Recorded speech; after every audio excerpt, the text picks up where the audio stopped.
Hi guys, welcome back with me again in this channel.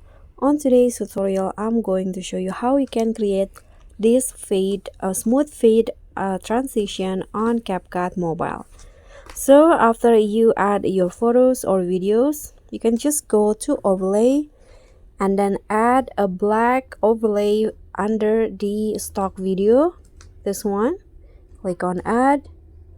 Now fit the size until it covers all of the video of the screen, and just trim the black overlay here half of each clip. So I'm going to make it 0.5 seconds.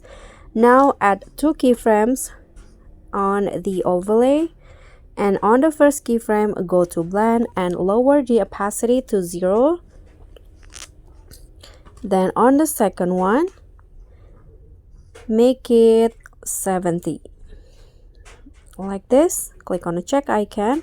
Now you can just copy this overlay settings and put it on each clip like this.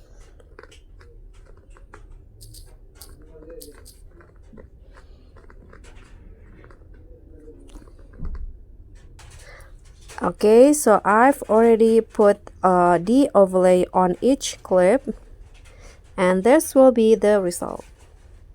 So that's all from me. Thank you so much for watching. Don't forget to like, comment, and subscribe, and also click on the thanks. Bye.